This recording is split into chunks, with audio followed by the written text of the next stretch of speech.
Welcome back to my channel.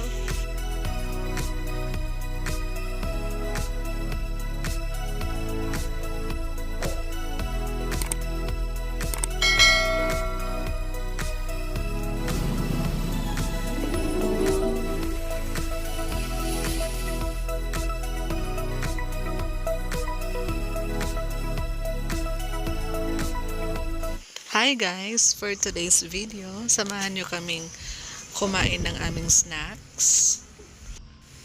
It's mukbang day. Ayan, imumukbang natin tong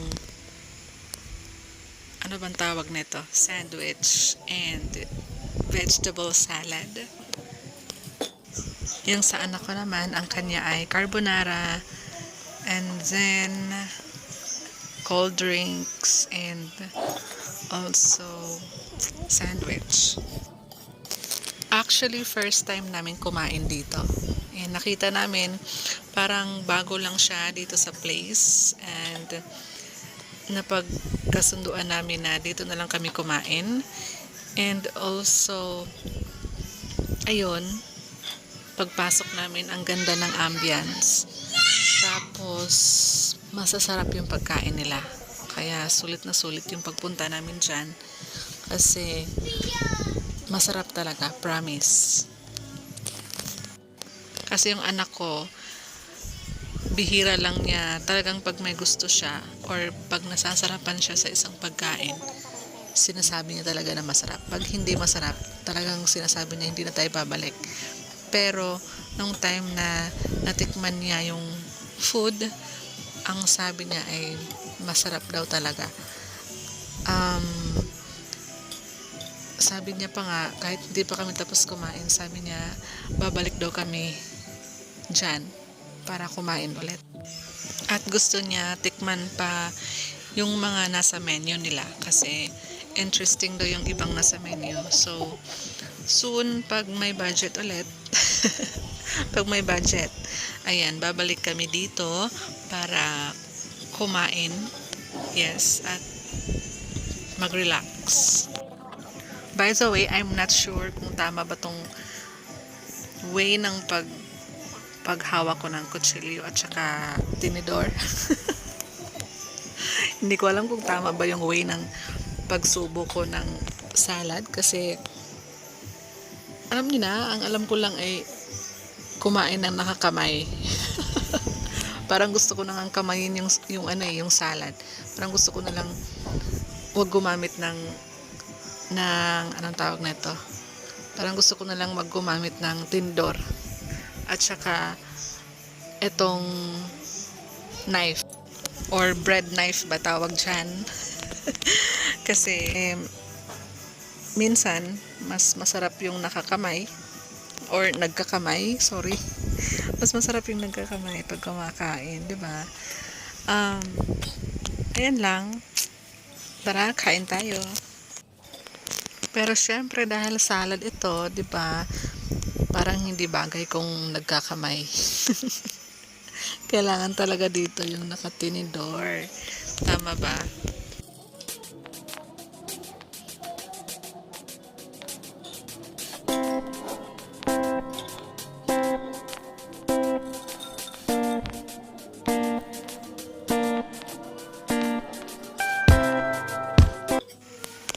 Alam nyo bang sobrang busog na busog kami niyan.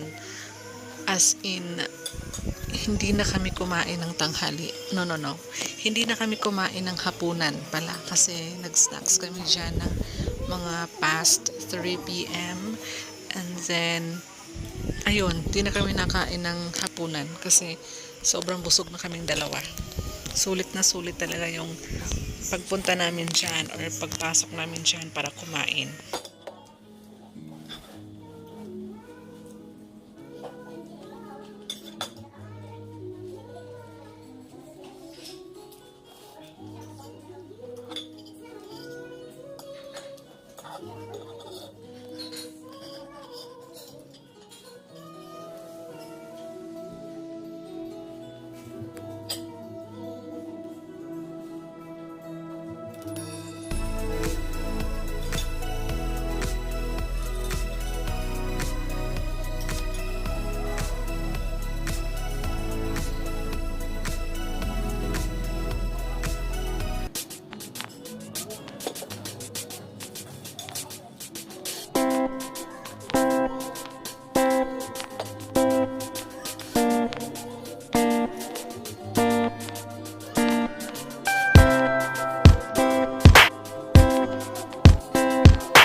Ayan, kwentuhan muna kami habang kumakain. Tapos, hinuhuli ko nga, tinatanong ko kung may boyfriend ba.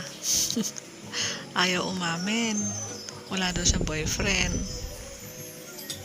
Tapos yun, kinukulit ko. Ayaw talaga.